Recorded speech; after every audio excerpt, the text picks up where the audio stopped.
I'm going to do a land acknowledgement. So we would like to acknowledge that Concordia University, where many of us are today, is located on unceded indigenous lands. The Ganagaha Nation is recognized as the custodians of these lands and waters. Jojegai is historically known as a gathering place for many First Nations. So we respect the continued connections with the past, present, and future in our ongoing relationships with Indigenous and other peoples within Montreal and the community, and feel that acknowledging is an important step towards building trust and creating and acknowledging these relationships. So if you want to find out more about the land that you're on today, we suggest that you look, you can find out who the custodians of the land which you're on today by visiting the link in the chat right there. So I'll introduce myself now. So I'm Nick. I'm the president of the John Wilson Sustainable Enterprise Committee. JSEC is a student-run organization in the business school, and our vision is to see business and sustainability operating as one. Our mission, we demonstrate how business and sustainability can be, how sustainable concepts can be applied to business operations, as well as how business frameworks can be leveraged to realize sustainable ideas. And that's why this event is so exciting to us. We're very happy to be able to bring you guys this panel today just because of how important and relevant recycled plastic is when it comes to our environmental impact. So as you can see, we have a few amazing panelists that will give some insights about what the opportunities are that lie in recycled plastics and how businesses can take advantage of it for themselves. So I will turn it over now to our moderator, Sara, and she can introduce CP3. Hi, everyone. I'm Sara. I'm the co-founder of CP3, or the Concordia Precious Plastic Project. And we're also really excited to be here today and for this panel and to be collaborating with JSEC on this event. CP3 is a multidisciplinary team that focuses on transforming Concordia's plastic waste and turning it into new items for Concordia students and the community of Montreal. And we also want to bring a lot of educational content about the plastic crisis through our social media platforms. But today we're talking about how we can change and bring recycled plastic and bring it to the market, and how we can actually implement sustainable approaches in our business. So as Nick mentioned, I'll be moderating, and I would love, we're going to introduce our two guest speakers today.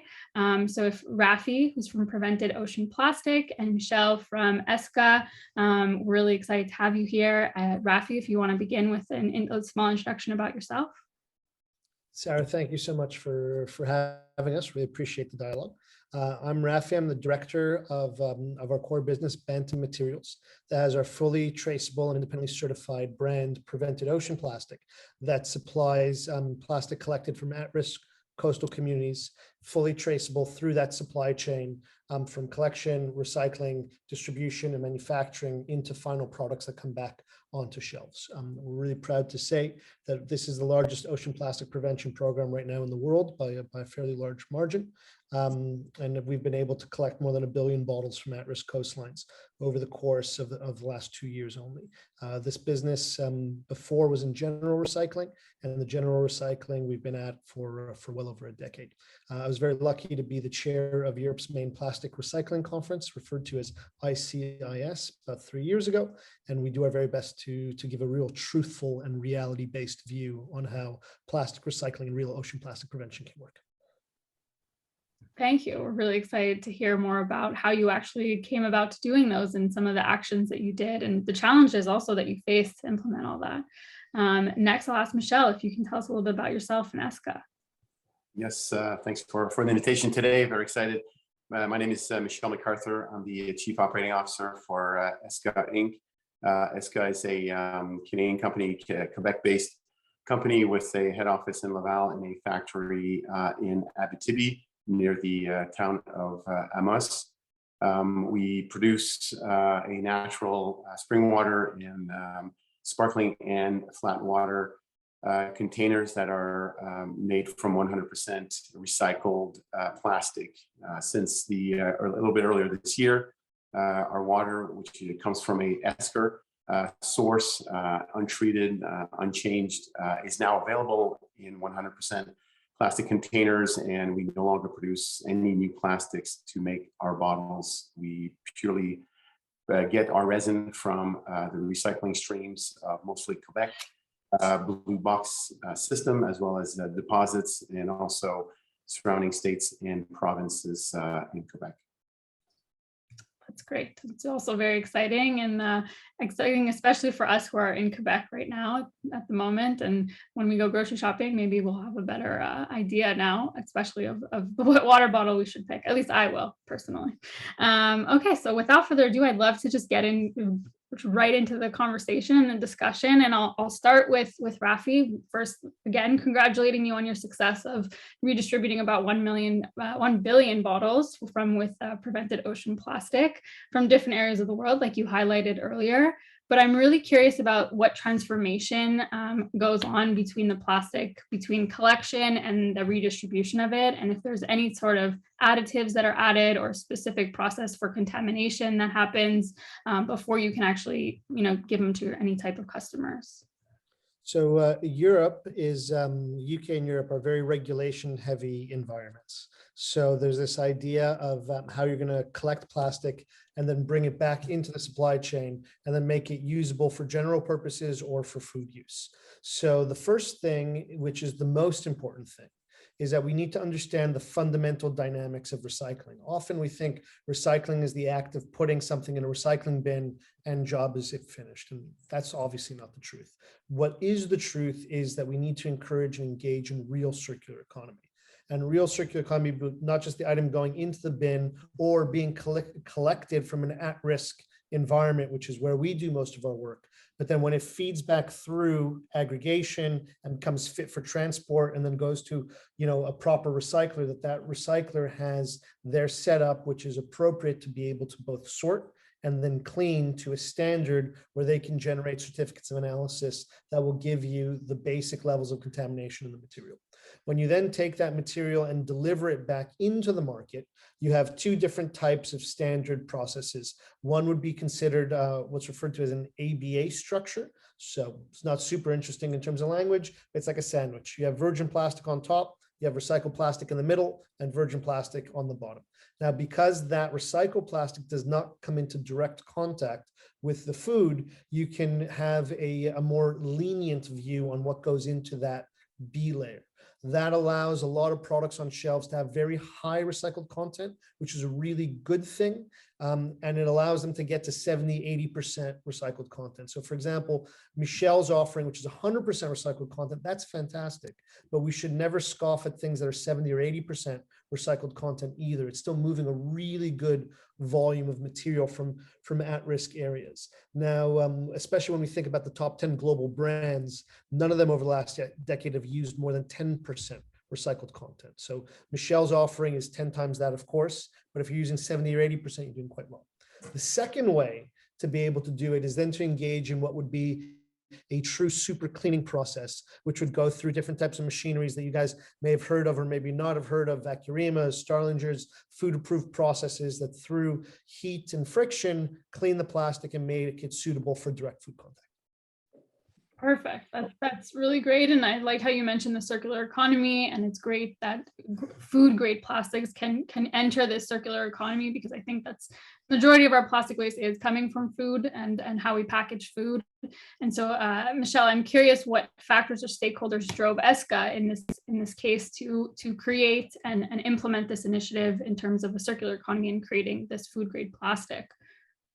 Well, on our side, we want to do better. Our consumers want us to be better, and we do want to be better. Sometimes it's not as obvious what actions need to be taken to do that, and some consumers might think what is better, but they know what they know, and they don't know what they don't know. So we took a leap of faith that using recycled plastic for containers would be the new normal in the future. that virgin plastic would eventually go away, and that's something that our consumers would want to have.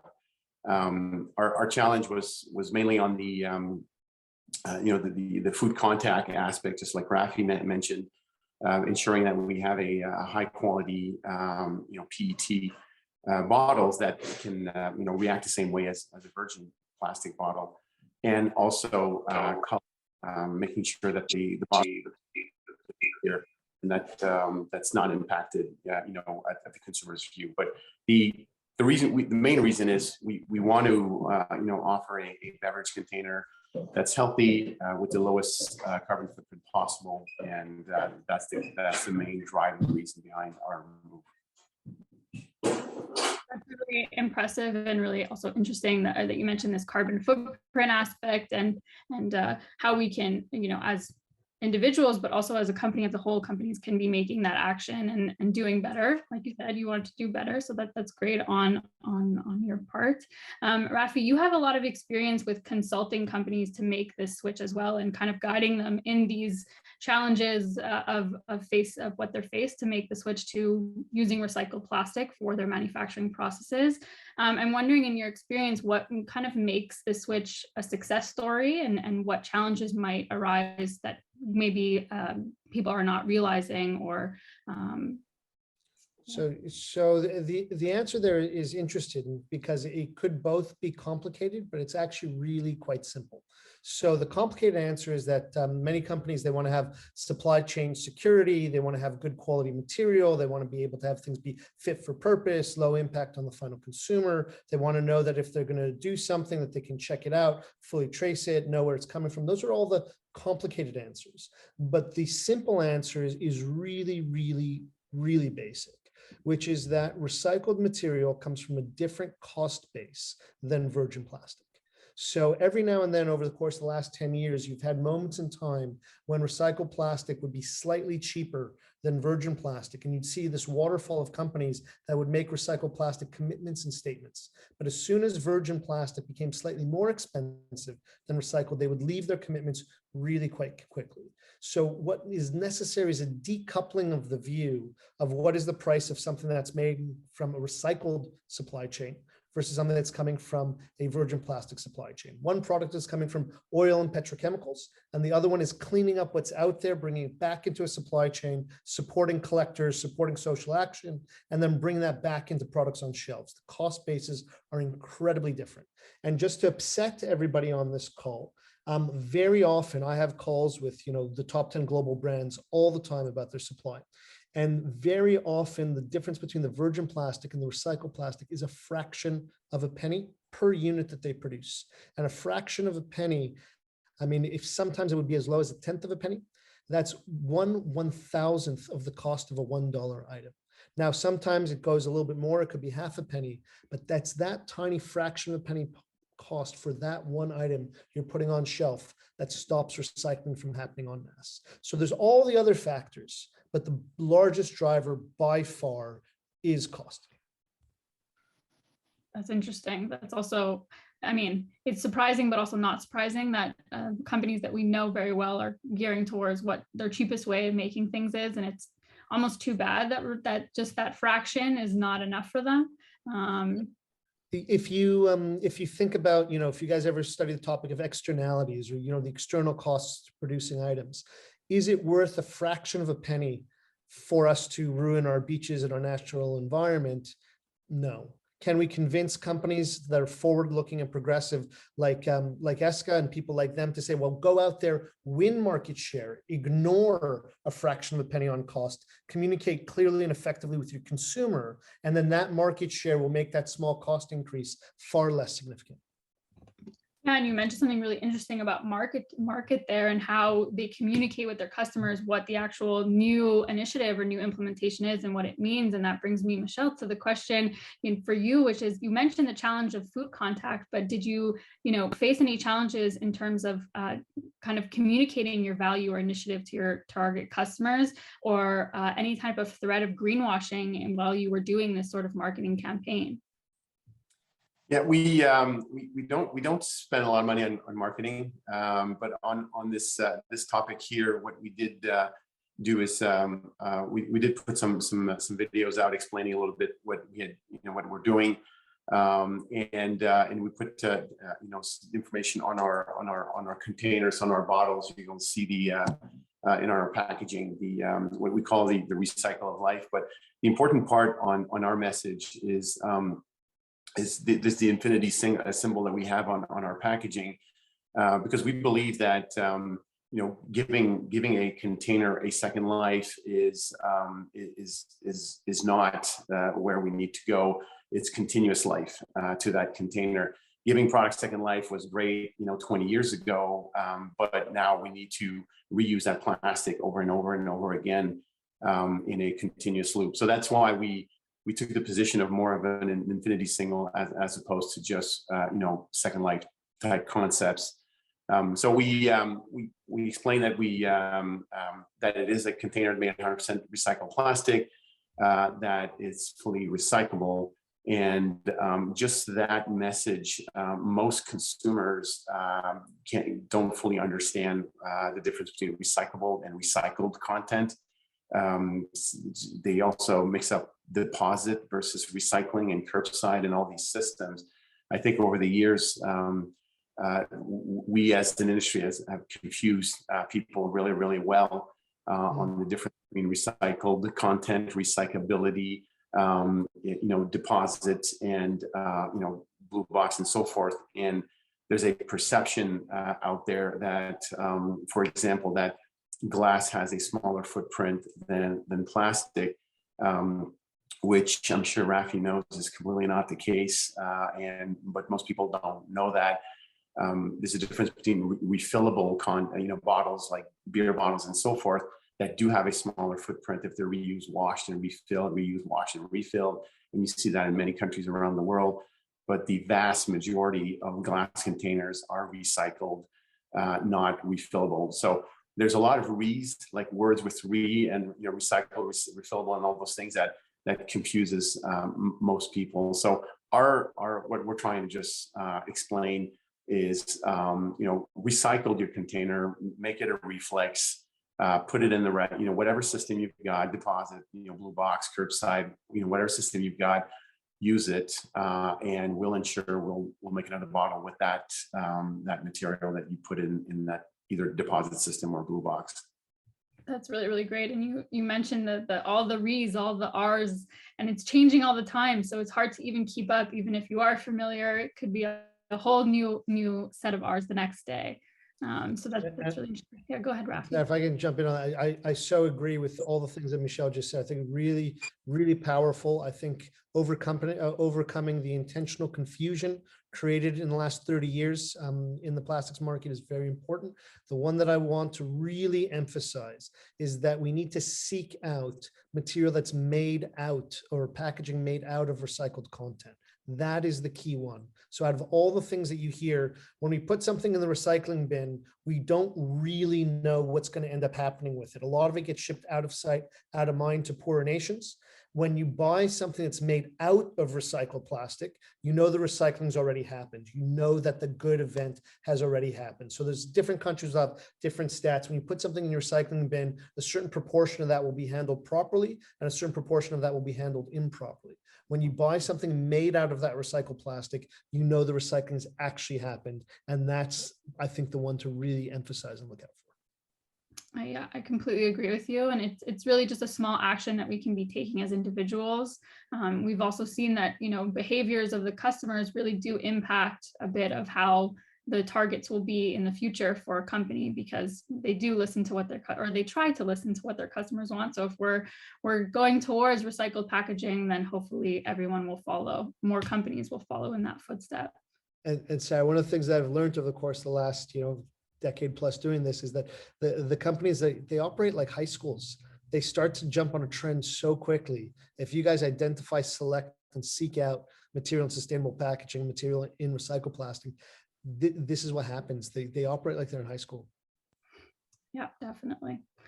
Okay, so that's actually both answered my next question, was just sort of, why are businesses not doing this switch? And it's really just this lack of knowledge, and also maybe just what consumers, our habits are not, very much there. But I do believe it's sort of this myth that we've been told to believe up until this point. But, just being here today, you guys participants, you're learning already that actions can be taken. So that's really great.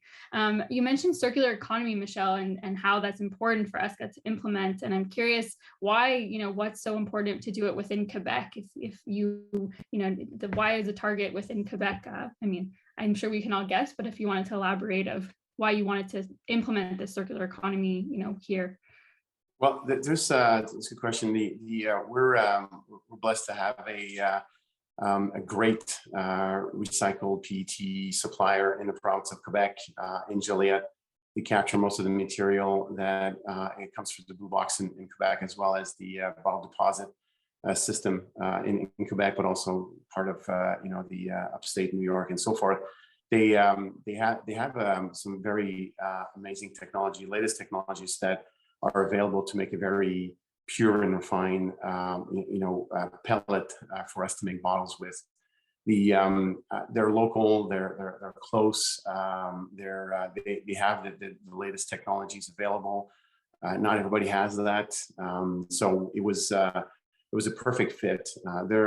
They can sell what they make 3 times over, and we were able to strike a real good partnership with them because we aligned on values, and we aligned on what we wanted to do with recyclability in the province of Quebec, but expanding it outside as well. Yeah, that's really wonderful that you're kind of keeping it within the province and then expanding it after. I'm sure you're also creating a lot of jobs and opportunities for everyone here in Quebec as well. And I'm curious, I'm sure the business students here are also curious, Michel, if there was any type of main cost drivers with producing recycled PET compared to your normal bottles, and if it affected any of like your pricing, or if it affected your profit margins in any way.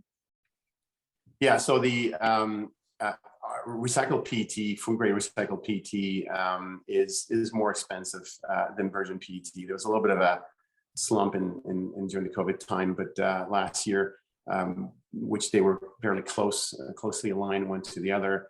But like Raffi explained, there's companies that as soon as the price goes too high, they'll flip back and forth. So the textile industry is the fiber industry is polyesters and stuff like that, or making car seats, or things that are converted into fiber type material like clothing, carpets, and so forth. Those things are interchangeable between virgin plastic and recycled plastic. But as a rule, and anyways, we're definitely paying more for our recycled plastic than we were when we didn't have recycled plastic. So that's a but we accepted that cost. We're able to find efficiencies and not pass that on to the consumers. We believe that it's in time that consumers will feel better buying one of our bottles versus one that's not made of recycled plastic, and that at the end it's the right thing to do. But it definitely is more expensive. There's no doubt. But like you mentioned, very rewardable long term, which I think is the important when you're talking about sustainable approaches and sustainable actions that companies are making. You might be making an investment in the moment and a decision in the moment, but it would be very profitable, or not even. It would just be very good for the environment much later on, and that's the pro of that, making that decision. Raffi, I'm curious, you mentioned a lot about the knowledge and passing on knowledge and passing on just how to break down these myths that are going on, but you also mentioned that it's not a big investment to be switching to recycled plastic, and I'm curious why companies then are not doing it fast enough. If it's based on just knowledge and you're giving it to them, is there anything to do with more of like a steady supply of plastic waste? I think everyone here knows there's a lot of plastic waste in the environment, but are they nervous about sort of their steady supply being low or not getting enough support later down the line? Those nerves exist, but I'm just going to repeat and re-emphasize the core point, which is it's a cost driver. It's a cost driver, and it should be unacceptable to us that for that minimal cost that we would sacrifice our beaches and our coastlines. So as it's a cost driver, then the way to overcome that is by seeking out products in recycled packaging and then have it be something that works in our favor, because companies are very predictable. Companies will go and do what is in their best interest. So if you seek out products that are made out of recycled plastic, you'll see more of them. If you don't go out of your way and seek them out, you'll see fewer of them. And that's what's happened in the last 30 years. There's been a lot of delay and distract, intentional confusion. You know, toothpaste tubes very often will carry a recyclable sign on the back of the toothpaste tube. In my career, I haven't seen a single toothpaste tube recycled ever, not one. They're theoretically recyclable, but have they ever been practically recycled? Very, very, very rarely. So when you seek out that recycled material, you know the recycling is actually happening, and you'll change the behavior. Yeah, that's definitely, you know, the market will trend towards what needs to be done in terms of sustainable approaches, and hopefully more recyclable packaging will be accessible. And I know Prevented Ocean Plastic, you guys do the Ocean Cycle certified packaging, but do you have any kind of, you know, what's next for Prevented Ocean Plastic? Are you looking into things other than packaging, or working with companies that's trying to make a product from scratch? For us, it's really scalability and impact. I'm really proud to say, and for everyone in this audience, I never inherited a penny. I don't come from money. I started this thing 10 years ago. I now send $100,000 every single day to coastal areas for collection of recycled plastics. And what we're trying to do now is we work in a few geographies: Southeast Asia, we work in the Mediterranean, along Central America and the Caribbean, and then Latin America. And what we're looking to do is to expand impact. So as we were speaking, Michel and I, one of the new projects we're looking at is we're expanding, trying to get impact on the Nile, which is the plastic that comes up through Africa and feeds into the Mediterranean. We're looking at expanding some impact in geographies we've never been to before, but where there's really a need. You know, some cities like Lagos, Nigeria, 20 million people right on the water, terrible plastic mismanagement. Karachi, the same thing. And it's really a matter for us of taking what is a now proven and repeatable model for collection, infrastructure, and supply chain, and then showing that this is possible. We're trying to create a statement where you take the best recycler in Indonesia, the best recycler in Egypt, the best recycler in Central America, the best recycler, you know, in Ecuador, around the Galapagos region, and they all say the same thing together. The message is exactly the same, that it's absolutely and totally possible. We just need to support the collectors. We need to support their actions of cleaning up what's on the coastlines, around the beaches, and around their coastal communities, bring it back into the supply chain, and the consumer just has to prefer it. And if we do that, it's entirely possible to clean up all this mess that we're making, but people will only go out and clean up that mess if we pay them to do it. That's a really inspiring portion of what you do, and hopefully we can, you know, CP3 and Concordia organizes cleanups each semester as well, and it's just a very small action that people can be taking, and then CP3 personally, we then transform that way. So we're trying to do that circular economy here at Concordia. So it's definitely very inspiring, and it's very possible. It's just a matter of willingness, like you said, and yes, cost, but also just the passion that needs to be there, and the willingness. I'm curious. And sorry to jump in, Michel. Sorry for saying something extra. I'm sure it's not my turn. But when we say cost, I want to highlight an abusive thing that happens in the market quite often, which is that someone will say ocean anything. They'll say ocean toothbrush, ocean water bottle, ocean something. You don't really know where that material comes from. And if you're looking to buy a pair of ocean plastic sunglasses, and now they're charging $90 instead of $50, the incremental cost for those sunglasses is minuscule. So what we want to do is get into high volume, high impact, and not have a giant cost on the consumer. So just look out for the difference between what is something like what Eska is doing, which is high volume recycled plastics into water bottles, which is required, as opposed to people out there who are trying to get you to pay triple the price for your toothbrush, for your sunglasses, where it's actually really low impact, really low volume, and it's mostly a marketing play. You make a very good point, and this competitive advantage is really where Eska is thriving, and they've definitely gained in that 100% and volume aspect. And I know, Michel, that like you started with water bottles, but now sparkling water bottles as well. You've now become 100% plastic recycle, using 100% recycled plastic. And I'm curious what exactly that competitive advantage that you gained, that you saw or didn't see, if any. We don't know yet. It's hard to put your finger on the impact. We do studies, ask questions on numerous amount of things to consumers occasionally. The importance of recycled plastic is something that we ask our consumers and non-consumers. So we kind of have we use different firms that use different groups of people. It's not conclusive, being completely transparent here, but we do believe that we'll see that needle go up, in time. We're seeing more on the taste front, more on the, pure water, untreated front is, what consumers are, looking for. But we have faith that, that the recycled content will become a much bigger and much more important aspect to consumers. So, like I said earlier, we do believe this will become the new normal, and that sometimes it takes a little bit of time for people to realize that is the case. So some of the challenges we've seen is some of the reasons why it was hard to get it done is mostly on color. We have a very transparent container, and our product is completely clear. So having a very clear container is it's important to us. We don't add colors or stuff like that. So the consumers can see, eventually they can see the difference in the container. The response has been very positive from the people that are noticing it or realizing what is being done. But I wouldn't say it's the majority yet.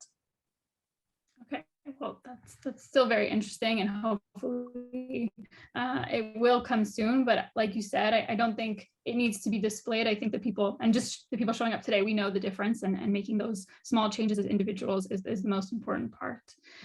Okay, so I think we'll switch to some of the Q&A questions, and if anyone from the audience has questions, if they've sent them to Olivia. I know some people might want to unmute themselves, so you can just let us know if you prefer to do that, and we'll take some questions from the audience. As I can keep asking questions all day, but this way we can hear what other people want to have. So I see Wanda raised her hand. Wanda, if you wanna go ahead. Yes. First of all, thanks JSEC, and thanks Sara and everyone for this panel. Of course, Michael and Raffi. It's very insightful. My question is first to you, Raffi. You discussed the scalability of the project and how you scale to different places. So I was wondering, what was the main advantage you had, or Banten had, when it came to scaling this to different countries?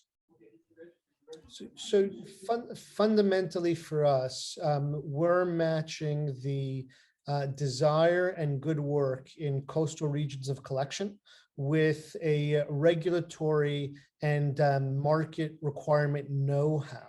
So if we see an area, so for example, if I notice that there's a population center that's by an area of water where there's a significant amount of risk and there's a significant amount of desire, need, social impact, environment, reason to be involved, but we can also make it economic where that material could be collected at scale and en masse, and then start to get economies of scale, bring it over. That's where we go. So for example, as I mentioned, if I think about an area like Lagos, Nigeria, which we want to be able to get to, 20 million people, there's plastic everywhere. It's really easy to pick it up and collect it. If you're going to, the shorelines of the St. Lawrence River, you wouldn't be able to pick up the tonnages I need to make my business work. So I'm seeking out areas where there's a lot of what would be captive supply. There's currently $100 billion worth of plastic laying on the ground for people in abject poverty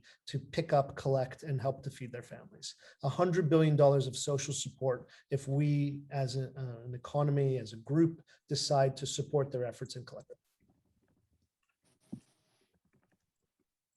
Thank you. That's really, really great. I'll give chance to Emmanuel, who also raised his hand, and then I'll some people who typed in the chat, I'll let them ask. Hello, first of all, yeah, thank you for hosting this, and thank you for participating. I had 2 questions. My first one was for Michel, and I don't know if I got this right, but I got the impression that when you were talking about the deal that you struck with the company for your recycled plastic, so is there a dearth of supply for that plastic? Like, or could you have as much as you want? Is that a challenge? Supply is a challenge, definitely. For many reasons. So one of the the main reason is there's 2 reasons, two big reasons. The first one is the level of recovery. So for example, the average in Canada is about 76-78% recovery of containers. Quebec is about at the average. There's provinces that are better, some that are not as good for the PET plastics, which is the number one plastic that you've got on the packaging. And so until we're 100%, obviously we won't be satisfied, and we'll keep on pushing to get that to 100%. The second reason why supply is a challenge is the textile. Most of the textile or the fiber industry uses a fair amount. It's hard to put a number on that, but it's in the 40% range in the North American market. And those are bottles that are recycled and then converted into either carpets or some sort of a fiber material, and then that one that's that second life thing I was talking about, where that material will no longer be recycled after that. So it's not a bad thing, and I'm not suggesting it's a bad thing that recycled plastic is also used for one-use type products, but that does put pressure on supply. Thank you. Our next question, I'll ask it to Raffi, and Michael was asking if you work with Ocean Cycle, which I believe you do, and what you think of their values. So Ocean Cycle is our certifier. I worked with them from the ground up. They're people with really, really good intentions. And we saw a need in the market for fully traceable, and then in our case, independently certified program. So we tasked Ocean Cycle with really organizing and setting up a certification program that we felt would be up to scratch. They worked on it for quite a while. We worked with them on it for quite a while, and got to a point where we were happy. One of the main differences in this market when it comes to certifications on all sorts of products is that the idea that you show up for a day once every 18 months and you leave means very, very little. So the certification that we developed with Ocean Cycle was based off of batch by batch traceability, so that every single load, every single dispatch would end up having traceability information, and that the social elevation within the group would be, or within the recycler, would be genuine, would be real. So for example, we sent Ocean Cycle on a 6-week trip earlier this year to every single collection center we work with in Indonesia. And that's quite rare to have a certifier, for us to pay, and then for the certifier to go for 6 full weeks, collection center through collection center, check every batch, check the way that it's working, and get that social elevation up there. So every now and then it's a little bit, again, it's this idea of being a knowledgeable consumer, because it's very easy to put a stamp on something, but it's very hard to know what that stamp means. That makes a lot of sense. And another Michael, who I noticed here, unmuted himself to talk, was regarding to the ocean cleanup. If you've ever worked with the ocean cleanup company and their views, and Michael, if you want to elaborate, but I really valued the traceability of the One Cycle. I think that's really important. That was another question we got. So 2 Michaels asked 2 different questions about traceability and ocean cleanup. Yeah, sorry, there was a confusion there because I assumed you meant I'd asked Ocean Cycle, but Yeah, this different was Michael. different Michael asking about Yeah. ocean cleanup. I have a good friend of mine. He works at Ocean Cleanup in the Netherlands. If you don't know their organization, I can put you into contact with them. I'm sure you do. But it seems like you're operating in the same space. And I just wanted to ask your view on what you think they're doing. Good, bad? Sure. We operate in nearly the same space. So none of what we do is fished out of the water. Ours is a story of prevention. So we talk about at-risk coastal communities that don't have any government infrastructure to collect plastic. And we talk about engaging with those communities before it goes into the water. Ocean cleanup is dealing with material that's in the water already as a cleanup operation. And there's a really important need, and there's so many actors in the space doing wonderful things for an absolute clarity between the difference between cleanup and recycling. When plastic goes into the water, by and large, the sun and the salt degrades and makes it unusable for recycling, which necessitates cleanup operations.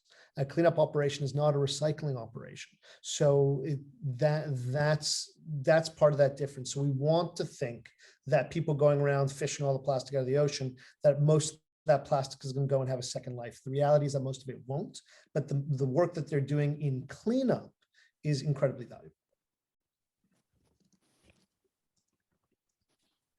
That makes a lot of a very distinctive difference. Thank you for highlighting that. And I apologize about the confusions of the Michaels. Yeah, I'll ask the next question is for Michel from the audience from Zoe. And how does Eska compensate for the pressure of supplies? And I asked you previously if it affects your sales, and you said that it costed more, but have you seen any difference? Or do you think if it wasn't a COVID period in the last year, do you think that we would have seen a different scenario when you implemented this new 100% recycled plastic? Yeah, so when we made the decision to go 100% recycled plastic in 2019, we had to, when we made the decision, then we had to source supply, find the right material. We did a little bit of R&D to make sure we had the right material.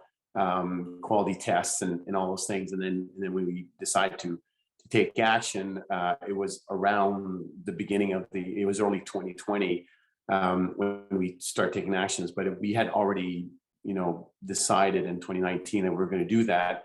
At that point in time, the resin market just collapsed, and we could have decided to not go ahead with recycled plastic and buy very, very cheap virgin plastic at that point in time. But this is a long-term plan for us. It's not it wasn't a quick opportunity to make a buck. So we did decide to get into recycled plastic, and then the recycled plastic market did, come down, not as low as virgin plastic. We've never seen it lower than virgin plastic. But then it's gone back up to normal, or actually historical highs, both on virgin and recycled plastic. But it's always a little bit more expensive to buy recycled plastic. But that we knew that going into this. It's something that's not controllable for us. It's based off things like bale price and other market costs, and that fluctuates depending on demand and supply. And so we know it'll always be more expensive. We doubt that it'll ever be cheaper, and definitely not in the next few years for sure. Well, you make some very valid points, and I'm curious, and this is my own personal question to follow up on that, is if, down the line, if your supply chain kind of, the supply of recycled plastic here in Quebec diminishes, we're all really good. We're recycling water bottles, but we stop maybe even purchasing, enough plastic waste, and we make a really big shift.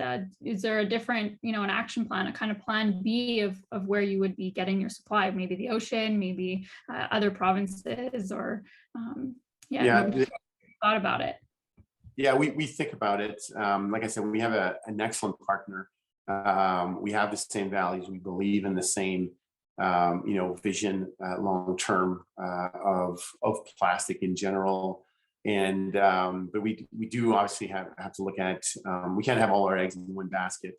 If if they decide to stop or do something different, then we can't have our business stop. So there are other sources of recycled plastic available, not too far away, that we wouldn't have to go too far to be able to find some sourcing. There are some recycled plastic factories in Canada and Ontario and the United States as well. We're searching more for that higher quality, recycled plastic that we want, and food grade type product as well.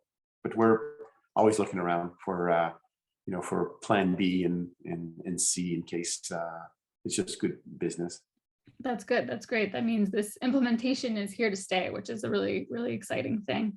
I'm going to switch gears a little bit because I think we'll take an opportunity to talk a bit about government policy. And I know, Raffi, you're really connected with this and have made multiple different conversations and have just voiced your opinions. And I'm wondering what, I guess, in your personal opinion, what actions or more actions the government can be taking in order to support businesses, whether they be small or large, in making this switch to using recycled plastic? Probably the most straightforward one that can be done. The easiest ways are the best ways. So in the UK in April of 2022, there's going to be a regulation coming for a minimum of 30% recycled inclusion. So making companies use a minimum of 30% recycled content. That's just very clear, very simple, very easy. And then as that progresses in different countries and different areas, if that fraction of a penny can't be dealt with the consumer, then that fraction of a penny should be dealt with by creating minimum requirements for recycled content. Yeah, that's very clear and cut. Like you said, it should be that easy. Do you think that, or even Eska, did you get any kind of government grants, or were you able to do tax reductions with this implementation? Do you think that would be useful in the future? We did not get any grants. We did not get any government pressure to do this either. Depending on the jurisdiction, there are some different. The Canadian government is looking at reducing the amount of plastics that is found in the environment, specifically focusing on single-use plastic, like cutlery and styrofoam and those kind of things. So but we're we don't lobby the government. We didn't. We just we monitor, obviously. When we're asked questions, we answer. We're a member of some associations that represent the industry that does a better job than we do. We're not a very big company, so we don't have necessarily the resources of other organizations. But we again, we consult, we listen to, and we supply information to governments when they require. The main thing probably that we do is, and it's more on a personal note, the infrastructure for recycling, for capturing the material has been something that's been very important to us. And personally, I've been active in this world for about 15, 20 years. A lot of the public space recycling infrastructure that exists in Quebec was part of an initiative that started back in 2007 called La Table de Récupération hors foyer. It's a long French phrase, but it was basically the principle that out of home consumption, the infrastructure was not there to be able to capture that material, in that we all had the reflex at home to recycle. It was just normal. We had a bottle or a piece of paper or so forth. We knew that it went to the blue bin, not the garbage one. But as soon as you went outside, that option didn't exist. It was just garbage pails. And so we were able, again, personally, I was the co-founder of that organization, and we installed over 10,000 units in the province of Quebec, funding cities and municipalities to put these systems in place. And not every system works. Some want to make it look really, really nice, but if the diagrams are not clear, then people are confused, and then you get contamination within your recycle stream, and then all of that goes to the garbage because it was too contaminated. So we learned a lot of capturing, a little bit like Raffi was saying. Once it's in the ocean, it's done. What Raffi is doing is focusing on the capturing the material before it goes to the ocean so it can still be used for something good. We saw that as well as an opportunity in the out-of-home consumption in arenas, parks, festivals, that kind of stuff. So we believe in recovering 100% of the containers that we put out there, and we won't stop until that happens. And we work with government, mostly municipal government and provincial governments, to do better on that front. Whatever system it's, deposit or blue box or whatever system that exists, as long as those bottles are captured.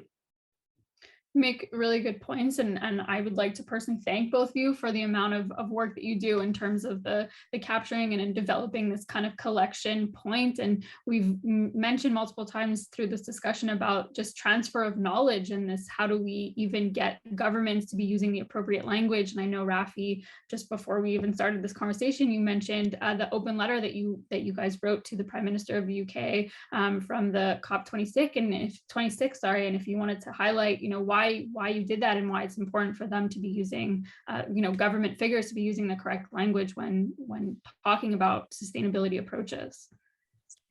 Thank you. Very kind of you to say, Sarah. In the UK, and in truth, you have the same issues in Canada, US, Germany, all over Western countries. There's a mislabeling and misinterpretation of recycling.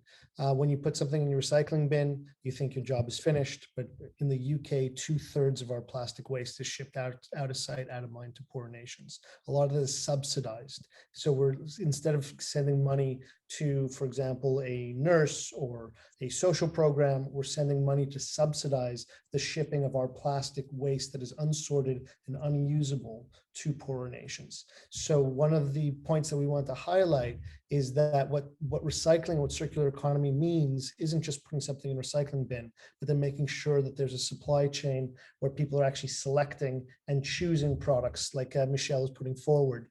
When you do that on the other side, it doesn't matter what you put in your recycling bin if you're not buying recycled products on the other side. It's the only way circular economy works. You can put in as much recycling into the bin as you want, but if you don't have forward-thinking progressive companies buying, using, and offering products out of recycled content, it's all for nothing. So that was the core of our letter.